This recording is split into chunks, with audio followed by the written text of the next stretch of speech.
Hello students, today we are going to start our new chapter in standard 9, that is the fundamental unit of life. Basically it is called as the cell. Okay, it is our biologist portion. Okay, now we are starting the biologist portion, that is your second chapter we are starting today. Okay, पहला जो chapter था वो motion हम लोगों ने already ख़त्म कर दिया है. ओके, आज हमारा जो दूसरा चैप्टर है वो स्टार्ट कर रहे हैं हम लोग, जिसके अंदर हम लोग किसके बारे में स्टडी करेंगे. बेसिकली हम लोग सेल के बारे में स्टडी करेंगे. उसको हम लोग क्या बोलते हैं, fundamental unit of life.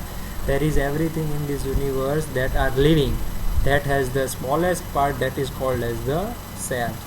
If you want to remember the basic definition of cell, you can remember by it that the smallest living thing in our body is called as the cell. Also you can remember by the smallest living thing in the organism is called as the cell. Okay, तो छोटे से छोटी जो चीज़ है जो हमारे शरीर के अंदर जिंदा है उसको हम लोग बेसिकली क्या कहते हैं, सेल कहते हैं. तो ये आप लोगों का जो चैप्टर है वो हम लोग स्टार्ट करने वाले हैं आज. तो हम लोगों ने स्टैंडर्ड 8 के अंदर बहुत सारी स्टडीज़ की है, जिसमें सेल के चैप्टर में भी हम लोगों ने स्टडी की थी. अब उस चैप्टर के अंदर we are going to dive in the deep, कि हम लोग अभी देखेंगे कि साइटोप्लाज्म है या फिर न्यूक्लियस है या तो फिर सेल वॉल है, तो उसके अंदर क्या है. पिछली बार जो हम लोगों ने चैप्टर देखा था स्टैंडर्ड 8 के अंदर, उसमें हम लोगों ने सिर्फ बेसिक कॉन्सेप्ट्स क्लियर किए थे. Now we are going to conduct the proper information on the whole topics. Okay, first we are starting from where the discovery of the cell has been discovered. Okay, तो जो cell है वो किस तरह से discovered हुआ, कौन से साइंटिस्ट ने डिस्कवर्ड किया. ओके, फिर हम लोग देखेंगे कि भाई जो डिस्कवरी हुई उसके बाद कौन सी चीज़ें हम लोगों को जानने को मिली. ओके, तो ये आप लोग देख ही सकते हो आपके स्क्रीन के ऊपर कि हम लोग कैसे कौन से टॉपिक के अंदर स्टडी करेंगे. फर्स्ट हम लोग स्टडी करेंगे डिस्कवरी ऑफ द सेल के बारे में. तो सेल के ऊपर से जो डिस्कवरी हुई है उसके ऊपर से जो उसके ऑर्गेनिज़म्स है वो कितने टाइप्स के हैं.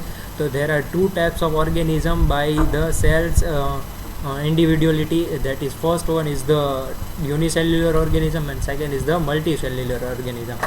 यूनिसेल्युलर जो ऑर्गेनिज़म है वो जनरली क्या होते हैं कि जिसके अंदर एक ही सेल प्रेजेंट होता है, और मल्टी सेलुलर ऑर्गेनिज़म क्या होता है कि जिनके अंदर एक से ज़्यादा सेल्स प्रेजेंट होते हैं. तो वो सारे ऑर्गेनिज़म्स के बारे में देखेंगे, एग्जांपल्स देखेंगे कि कौन से ऑर्गेनिज़म्स उसके अंदर ऐड है. Then we are going to dive in the prokaryotic and eukaryotic sales.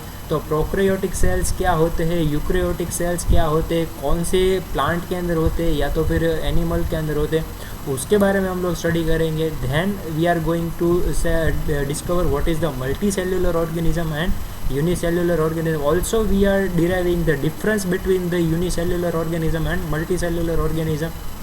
And then there are 3 parts of the cell that are the main most important part. Cell जो है वो 3 पार्ट से बनता है. First part जो होता है वो सेल मेम्ब्रेन या फिर सेल वॉल कहा जाता है. दूसरा जो होता है उसको क्या कहेंगे हम लोग, साइटोप्लाज्म कहेंगे. और तीसरा जो है वो न्यूक्लियस है. तो इसके बारे में स्टडी करेंगे. फिर हम लोग ये स्टडी करेंगे कि सेल ऑर्गेनल्स जो होते हैं वो क्या होते हैं, और सेल ऑर्गेनल्स जो होते हैं तो सेल ऑर्गेनल्स के अंदर कौन से पार्ट आते हैं जो उसके अंदर वर्क करते हैं. तो ये सारी चीज़ें जो है वो हम लोग अभी स्टडी करने वाले हैं. Okay, so first we are starting from the discovery of the cell. So who discovered the cell, that is the scientist name called as the Robert hook.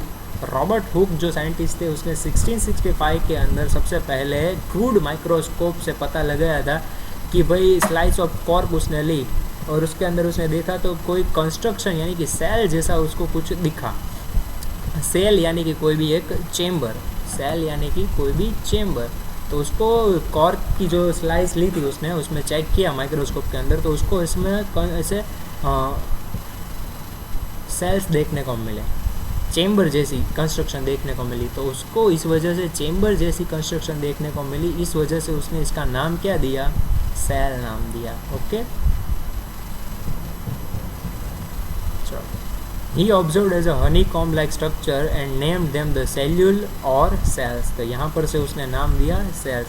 His discovery indicated for the first time that living organism consists the number of small structure or unit. तो उसकी ये discovery की वजह से सब लोगों को पता चल गया कि भाई वो लिविंग ऑर्गेनिजम्स जो होते हैं वो सिर्फ कोई एक चीज़ से बने हुए नहीं हैं, तो वो बहुत सारे स्मॉल छोटे छोटे यूनिट्स है, उससे इकट्ठा करके एक लिविंग बॉडी जो है वो बनी है। तो इसके लिए हम लोगों ने एक सिस्टम देखी थी कि भाई सेल सारे मिलकर क्या बनाते हैं, तो टिश्यू बनाते हैं, सारे टिश्यूज़ मिलकर क्या बनाते हैं, एक ऑर्गेन बनाते हैं, सारे ऑर्गेन्स मिलकर क्या बनाते हैं, कोई बॉडी सिस्टम बनाते हैं, और सारी जो बॉडी सिस्टम इकट्ठा होकर हमको क्या बना के देगी, हमारी ह्यूमन बॉडी देगी। तो वैसे ही स्टार्टिंग जो हमने किया वो बहुत छोटे से यूनिट से किया, तो सेल की डिस्कवरी इस वजह से बहुत ज़्यादा इम्पोर्टेंट हो गई लाइफ के अंदर कि भाई अगर सेल डिस्कवरी नहीं हुआ होता then how can we know that what is the small part in our body that are living and that we are observing. Okay, तो कौन सी ऐसी छोटी चीज़ है, अभी तो ये कोविड-19 का दौर चल रहा है, तो कोविड-19 के दौर में सभी लोग यही रिसर्च कर रहे हैं कि कौन सी दवाई, कौन सी मेडिसिन का यूज़ करके हम लोग क्या कर सकते हैं कि भाई इस वायरस को हम लोग क्या कर सकते हैं, हटा सकते हैं। ओके, तो इसके लिए बहुत स्मॉल यूनिट्स की स्टडी करना ज़रूरी हो गई। तो अगर सेल की जो है वो रिसर्च ही नहीं हुई होती तो अभी हम लोग कोई भी रिसर्च कर नहीं पाते, इसीलिए सेल की रिसर्च होना हम लोगों की सबसे बड़ी अचीवमेंट थी जो रॉबर्ट हुक ने करके दी थी। ओके, उसके बाद बहुत सारे साइंटिस्ट थे जिसने आगे आगे थोड़ी थोड़ी रिसर्च करके फिर हम लोगों को बहुत सारी चीज़ें दी, जैसे कि रॉबर्ट हुक ने हम लोगों को सेल की डिस्कवरी करके दी। उसके बाद 1674 के अंदर वैन लुचिक ने studied living for the first time. उसने स्टडी की लिविंग ऑर्गेनिजम्स के बारे में कि लिविंग ऑर्गेनिजम्स जैसी भी कोई चीज़ होती है। फिर 1831 के अंदर रॉबर्ट ब्राउन ने डिस्कवरी की न्यूक्लियस की, जो सेल के अंदर का जो मेन हिस्सा होता है, मतलब मान लो कि कोई एक सेल है तो वो ऐसा सेल है, तो वो सेल के अंदर जो मेन हिस्सा होता है उसने ये न्यूक्लियस की स्टडी हम लोगों को करके दी। तो ये धीरे धीरे सारी जो रिसर्चेस थी वो सारे साइंटिस्ट ने मिलकर की। ओके, 1838 के अंदर शिजवान जो थे उसने सेल की थियरी फॉर्मुलेटेड करके दी, जिस सेल की थियरी के अंदर हम लोगों ने ये देखा कि सेल का डिवीज़न कैसे होता है, सेल का मल्टीप्लिकेशन कैसे होता है, तो ये नए सेल जो होते हैं वो कैसे बनते हैं, ये सारी थीसिस जो थी वो ये साइंटिस्ट ने हम लोगों को दी थी। तो ये बहुत सारी है, लेकिन हम लोगों को जो इम्पोर्टेंट है वो ये है कि 1665 के अंदर रॉबर्ट हुक ने हम लोगों को सेल की डिस्कवरी करके दी थी। If I ask the question like who discover the cell, then you can answer Robert Hooke gives the derive the discovery of the cell in the 1665। Okay, so short question में ये question पूछा जा सकता है, so you all should have to memorize it. Okay, next जो है वो हमारा what are living organism made of. तो लिविंग ऑर्गेनिज्म जो होते हैं वो कैसे बनते हैं, अभी तो आप लोगों को पता चली गया होगा कि कैसे बनते हैं। तो हम लोग किस चैप्टर के बारे में स्टडी कर रहे हैं, सेल के बारे में स्टडी कर रहे हैं। तो कैसे बनते हैं सारे लिविंग ऑर्गेनिज्म जो होते हैं वो बहुत ज़्यादा सेल्स के कंस्ट्रक्शन से बनते हैं। पहले सेल्स सारे इकट्ठा होकर क्या बनाएंगे, टिश्यू बनाएंगे। ये जो है वो आप याद रख सकते हो, मैं यहाँ पर साइड में लिख देता हूँ ताकि आप सब लोग याद रख सको। तो सेल जो होते हैं वो सेल क्या बनाते हैं, टिश्यू बनाते हैं। बहुत ज़्यादा सेल्स इकट्ठा होकर क्या बनाएंगे, टिश्यू बनाएंगे। Then collaboration of tissue makes the organ. Organ सारे मिलकर क्या बनाएंगे, कोई भी बॉडी सिस्टम बनाएंगे। और सारी बॉडी सिस्टम इकट्ठा होकर क्या बनाएंगी, बॉडी बनाएंगी। तो ये आप याद रख सकते हो। ओके, तो शुरुआत कहाँ से हुई, सेल से हुई। तो हमारी जो लिविंग ऑर्गेनिज्म है वो सारे कैसे बनते होंगे, सेल से बनते होंगे। Basically there are two types of organisms present. The one is the unicellular organism that have the presence of the one cell only. Okay, तो एक जो होते हैं वो यूनिसेल्युलर ऑर्गेनिजम्स होते हैं और सेकेंड जो होते हैं वो मल्टी सेल्युलर ऑर्गेनिजम्स होते हैं। यूनिसेल्युलर ऑर्गेनिजम्स के अंदर सिर्फ एक ही सेल प्रेजेंट होता है, जबकि मल्टी सेल्युलर के अंदर एक से ज़्यादा सेल प्रेजेंट होते हैं। ओके, तो यूनिसेल्युलर ऑर्गेनिजम्स जो होते हैं, वैसे यूनिसेल्युलर ऑर्गेनिजम्स कौन से हैं, तो क्लाइमोडोमोनास जो है वो भी यूनिसेल्युलर है, अमीबा जो है वो यूनिसेल्युलर है, पैरामीशियम जो है वो भी यूनिसेल्युलर ऑर्गेनिज्म है। तो ये लोग जो है उसके अंदर कितने सेल प्रेजेंट होंगे, सिर्फ एक ही सेल प्रेजेंट होगा। तो आप लोग अगर लिखना चाहो तो यूनिसेल्युलर और यूनिसेल्युलर की डेफिनेशन आप लिख सकते हो। The organisms which have only one cell present in it, they are called as the unicellular organism. For example, you can write the amoeba and paramecium. Climadomonas अगर आपको याद नहीं रहता है then don't worry, you can memorize the two example, that is simply amoeba and paramecium. Now the organisms which are made from more than one cell, okay, more than one cell, यहाँ पर more than one cell, that is called as the multicellular organism. So you can write the definitions for the multicellular organism, that is the organisms which are made of more than one cell, it is called as the multicellular organism. तो इसके भी examples जो है irrespective of the unicellular or multicellular organism, the cell perform similar basic function for their survival. Okay, तो ये भी हम लोग जो है वो देख सकते हैं. ओके,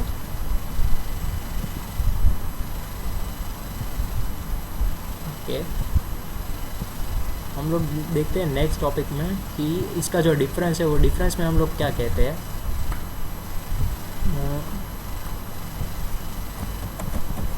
ये जो है वो डिफरेंस हमारा इम्पोर्टेंट है.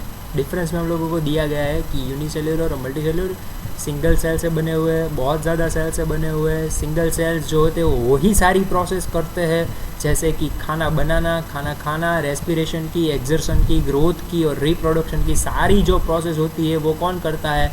सिर्फ अकेला ही सिंगल सेल करता है. जबकि यहाँ पर क्या होता है, बहुत ज़्यादा सेल्स होते हैं तो बहुत सारे अलग अलग सेल्स अलग अलग टाइप्स के फंक्शंस में काम करते हैं. ओके, जैसे कि खाना बनाने के सेल्स अलग होते हैं, फिर ग्रोथ के सेल्स अलग होते हैं, रिप्रोडक्शन के सेल्स अलग होते हैं. ओके, तो ये इसमें अलग अलग टाइप्स के फंक्शन परफॉर्म करने के लिए अलग अलग सेल्स होते हैं. Can not be divided into the cell, they are also called the acellular organism.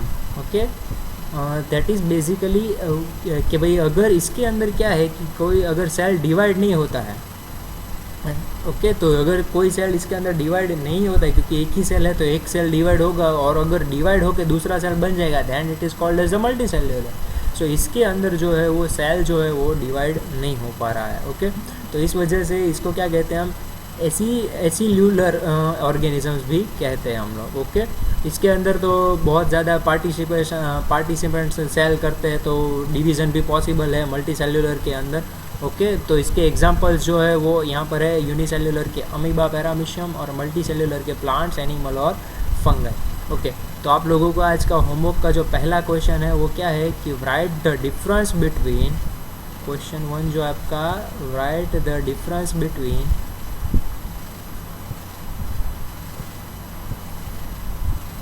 Unicellular and multicellular. Okay, ये आपका पहला क्वेश्चन है आज के होमवर्क का. Okay, now going to the previous topic.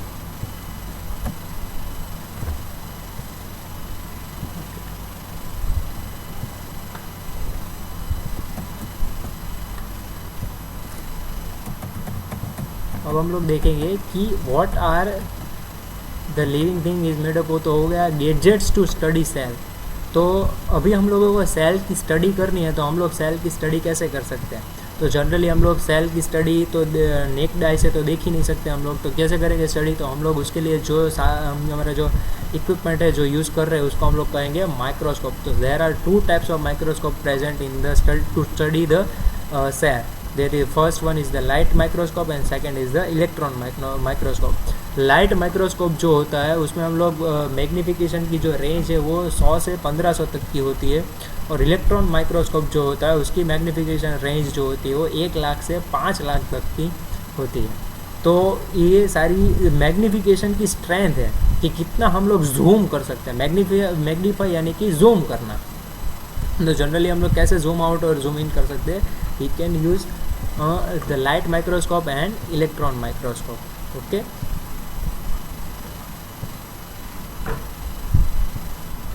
okay, then shape and sizes of cell. There are the mostly given the organism shape and size to the cell. First one is the atom. Atom size is you can derive as the 0.1 nanometer. Small molecule size as the 1 nanometer. Lipids as the it is the size between the 1 nanometer and the 10 nanometer.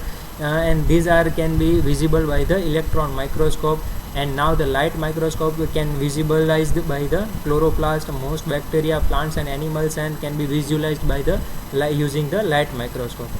तो इसको भी हम लोग light microscope से देख सकते हैं, electron microscope का इस्तेमाल करके देख सकते हैं हम लोग. ओके, तो ये सारी चीज़ें, ये सारे डायमेंशंस हैं जो कि हम लोग किसके अंदर स्टडी करते हैं, शेप और साइज ऑफ द सेल के अंदर स्टडी करते हैं। Okay, so that's it for today's lecture. Okay, आप लोगों का आज का जो होमवर्क है वो क्वेश्चन 1 एक दिया है मैंने कि write the difference between the unicellular and the multicellular organism. Okay, if you had any kind of doubt, you can ask me on the comment section, you can ask me on the WhatsApp, or you can contact me on the Instagram. Okay, that's it for today. Thank you very much for hearing this lecture.